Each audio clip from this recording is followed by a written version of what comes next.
Assalaamu calaykum waraxmatullaahi wabarakaatu kabajamtoota fi daawwattoota hordoftoota YouTube channel Halima Orotu welcome shamarka fuunee hordoftoota kiyya hundi keessanuu dhiqaa guddaa osoo hin jenne alaaf biyya keessaa nageenyi kiyya isin haa qaqqabu nageenya rahmaanii kadhumaan qabne isin bira haa jiraatu akkam nagaya jirtu hordoftoota kiyya warroonni hanga ammaa maatiin haasatanii na jajjabeessanii nu hordofaa jirtan laayikiin sheeriin sabskraayibiin galatooma galanni keessan dachaa haa ta'u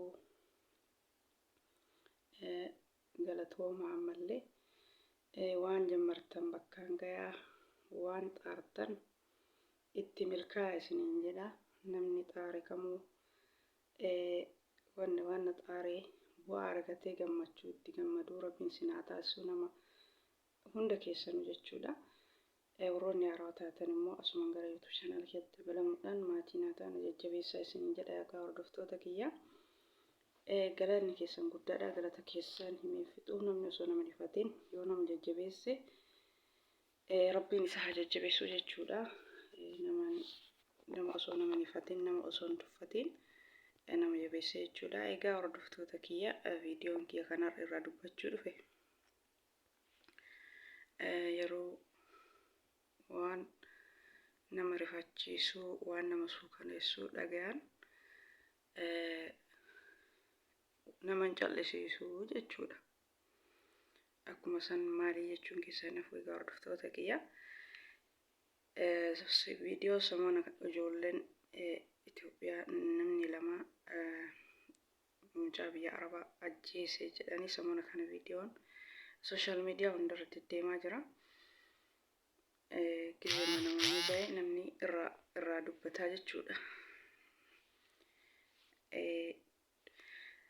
Haalillee natti hin tolle natti illee mijoofne dhiifama hordoftoota kiyya samoona kana viidiyoo torbee ga'ee turee gadhiisa haalli namatti mijaa'u haalli jireenya biyya namaa namatti mijaa'u yoo dalagaan biizii nama godhu akka kana dhiifamaa nuuf olchaa isiniin jedha viidiyoo turee waraabuu kiyyaaf ammallee sagalee kiyya gadi qabee waraabuu kiyyaaf dhiifama isiniin jedha maaliif namni biyya namaa jiru namni mana namaa jiru akka biyya ofii sanitti sirritti waan barbaade sagalee ol fuudhee sirritti haasa'ee waan barbaade yeroo isaatti hin dalagu jechuudha. Maaliif dalagaa namaa qaba namni dalagaa namaa san dhiisee waan biraa dalaguu hin danda'u jechuudha.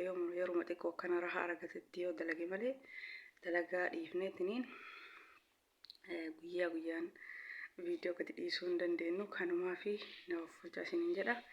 Inshaallah gaafa biyya keenya galle akka barbaanne viidiyoo guyyaa guyyaan waraabneetiniin gadhiisuu dandeenya sagalee kennallee ol fuunee akka barbaannetti haasofnee gadhiisuu dandeenya.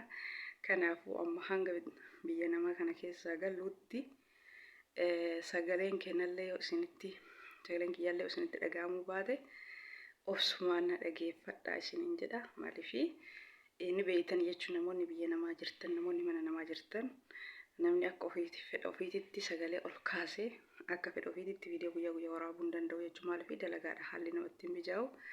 Kanaaf dhiifama nuuf olchaa isiniin jedha. Inshaallah rabbi achiin nu haa ga'u gaafa biyya keenyatti gale viidiyoo sagaleen isaa ol ka'u viidiyoo babbareeda nama hawwatu viidiyoo haasaa bichaate viidiyoo nama bashannansiisuu kan nama bohaarsiisuu kan wantoota adda addaa daawwachuuf namatti tolu gadi isinii dhiisa isiniin jedha. Egaa hordoftoota kiyya amma hanga sanii obsumaan laayikii sheerii gochuun na jajjabeessa osoo hin tuffatiin osoo hin hifatiin nama waan nama gammachiisu nama waan nama kolfisiisu hin qabne kana namni baay'ee ilaaluu jechuudha. Maaliif kanaaf yuutuubiin waggaa tokko rotariitiin jira hin guddatu namoota waan nama bohaarsu waan nama kolfisiisu qabu garuu waggaa tokko osoo hin guutiin sabskraayibiin isaa akkuma guutaa jechuudha. Kanaaf hordoftoota kiyya akkasumatti osoo hin hifanne ammallee laayikii sheerii sabskraayib gochuun na jajjabeessaa isiniin jedha. Akkasii egaa hordoftoota kiyya kanaaf isinirraa bade inshaallah rabbiin haala hundaan nuuf haa mijeessu. Amma gama waa'ee ijoollee samoona kana sooshaal miidiyaan olii gadi oofaa jiruutti ittiin darba maaliif waa isaanii godhuufi miti waan isaan rakkatan waan isaan namaan ruhii isaanii baasaniif noomaan beenu rabbii tokkocha bichatu beekaa jechuudha. Yookiin maallaqa isaanii dhoorgatan yookiin waa ta'an namni hoyuma irratti wallolaa hoyuma irratti sadarkaa kana gahaa jechuudha. Nama maaliif dubbachuu barbaade isaaniif waa godhuuf yookaan isaaniif dubbachuuf miti jechuudha. Namni waa balleessee akkaadha. Wanni an dubbachuu barbaade maaliifi ka dhufuuf ka tare ka dhufu waan akkana kan akka ittiin deebineef akka gorsa mataa kiyyaatti wanni namaaf dubbadhuuf ammallee ka dhufu barumsa irraa fudhatuuf maaliifi ka jiru biyya namaati biyya abbaa keenyati miti biyyuma ofiitti yoo ta'e namni nafsee namaa baasee jiraachuun hin malu jechuudha. Biyyi kun immoo seera mataa isaa qaba jechuudha. Seerri isaanii addaa jechuudha. Akka qaldiin biyya keenya san hin jiru biyya keenyatti amma namni immoo hojjese hidhameetiniin hidhaa taa'ee nyaateetiniin waggaa dheeran boodanii baame asitti qaldiin akkasii sun hin jiru jechuudha. Ammallee namni nama ajjeesaa ajjeefu maaliif nama ajjeesa ruhii nama ajjeesu miti. Wanni tokko yoo isaa ta'e hojiin nama wajjin deemu yoo isaan taane immoo dhiisee deemudha. Isa kanatu irra filatamaadha akka mataa kiyyaatti jechuudha. Wanni viidiyoo dalaguuf obboleeyyan kiyya maaliifi an amma akka tare kanaaf dubbachuu osoo hin taane ka dhufu akka rakkoo kanatti rakkoon kun akka isa muudamneef yaa obboleeyyan kiyya osoo fedhe miliyoona illee ta'e nafsee namaa sanatu caala moo yookaan duniyaatu caala akkiid duniyaa marra wallolami arraba yoo taate nu hunduu kama beenu ganama galgala nama arrabsuun beekamu manni kun jechuudha. Waan fedhe nun jedhu ijoollee miti.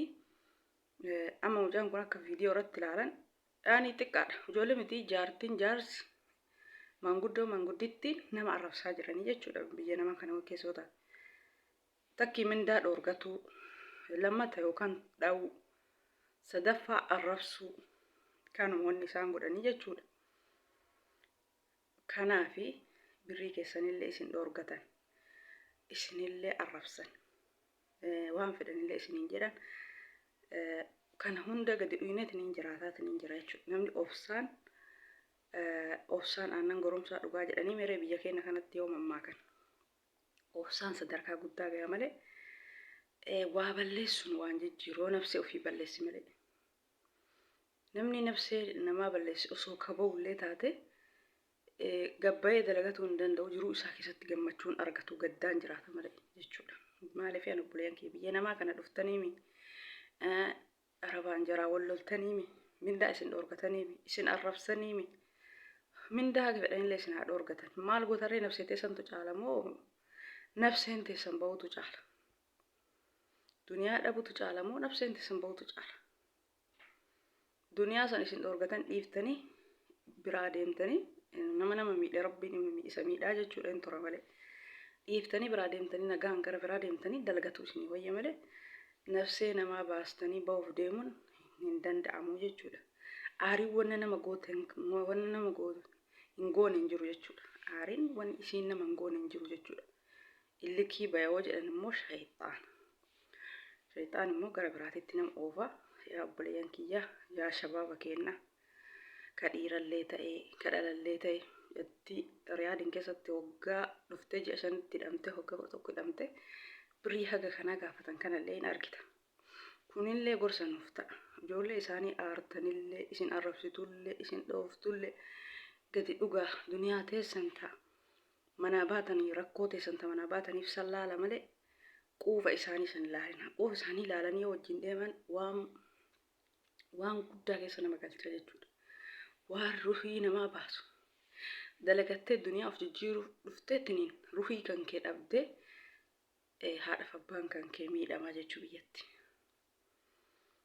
Ruhii ofii dhabuurra duniyaa dhabutu caala. Duniyaa yoo ati jiraatte deemtee gara biraa dalagatta. Ruhiin tantee hin jiraatin duniyaallee dhabde ruhiitillee dhabdee jechuudha. Akkasii hordoftoota kiyyaa. Ka taree ka dhufummoo barumsa irraa fudhataa. Viidiyoon tun isin fayyaddi like share subscribe godhaa isin jedha hordoftoota kiyyaa. Akka obboleeyyan keenya ka biyya namaa keessatti miidhamaa jiran ka ijoollee walitti bu'an ka jara walitti bu'an rakkoo kana tarkaanfii kana maachi biraa deebi'an fudhanne namni waa namaa godhu hin jiru. Namaa miti mootummaan waa namaa godhu jechuudha. Kanaafuu duniyaa jecha nafsee teessan of hin baasinaa, namallee walitti hin bu'inaa. Waa hunda of qabaa. Wanni tokko bakkeen isin jirtan yoo isinii dabe biraa deema, bakka biraa soqadha dalagadha. Yoo isin jabaatte obsaa dalagadha. Yoo mindaa keessan isinii kennan obsaa dalagadha. Waan biraa waan arrabaa waan itti dhiisaa. Ummata jiruun itti tole, ummata hin yaanne jechuudha. Isaa wajjin deemuun hin danda'amu jechuudha. Rakkoo teennaa san laallee obsina malee hin danda'amu isaa wajjin deemuu. Gadi obsinee dhuyinneetiniin jiraanna malee mindaa keenya eeganuu kennan maal goona jennee obsineetiniin jiraanna jenneetiniin deemna malee haalli isaanii wajjin naman oofu jechuudha. Haala isaanii yoo ilaalan kabaja maana dhaban, maana arrabsan, maana xiqqeessa yoo jenna hin danda'amu jechuudha. Rakkina teenya san laallee obsuu qabna. Nafsee teenya immoo jiraachuu qabna. Haadhaaf abbaa keenya, ijoollee keenya, biyya keenya jiraachuu qabna. Yoo jiraanne duniyaa dhabne kanallee deebisna. Yoo hin jiraatin immoo huma ufillee dhabne waa maraa dhabneetiniin jirra. Isiniin jedha hordoftoota kiyya. Sheer godhaa dabarsaa. Itti haa fayyadamanii shabaabaan keenya, dargaggoon keenya ka biyya namaa keessatti nama waliin bu'anii sadarkaa kana akka of dura yoo aarillee yoo nama walitti bu'ellee rakkoo kana akka hin finne kunoo nafsee namaa akkanatti ofillee nafsee namallee baasanii ofillee dhabanii waa baay'ee keessa galchanii kanaan sababatee immoo asiin durallee sababa rakkoo kanaa ishee tokko biyyi kun akka namni keenya dhufne jedhee cufate sababa rakkoo kanaa lammiin akkana nama godha idimee likki ittiin haasamaa jechuudha. Sababa ijoollee tanaa nama meeqatu carraa dhabaa jechuudha. Sababa nama tokkootiin nama miliyoona maqaan badaa jechuudha. Kanaafuu irraaf qottobaa namoonni waan akkana dalagaa irraaf qottobaa maqaa biyya keenyallee maqaa lammii teennallee tiisooyyaa sababa nama kanaatiin nama meeqa jibbama sababa nama kanaatiin nama meeqatu carraa dalagaa dhabaa jechuudha. Jarrillee amantee nama dalaysiistu duruu nama kennan fedhanii kana dhaganii fi sallama nama kenna jibbanii jechuudha. Kanaafuu irraaf qottobaa yaa obboleeyyan kiyya kamana baaneef dalaganneef jijjiiruuf malee nama walitti bu'uuf nama waa godhuuf miti. Isinitti haafuu bakki isinii mijaa'e rabbiin isinii haa laaffisu. Rabbii waa maraa isinirraa haa qabu. Keessumaayyuu minda fuuraa keessa rabbiin isin hin dhabsiisinii. Namni wanni mana baay'eef duniyaa tanaa fi rabbiin duniyaa keessa isin dhabsiisinii bakka gaarii isin haa qubsiisu. Mana gaarii isin haa qubsiisu. Mana damooza keessa isin hin dhoorgan.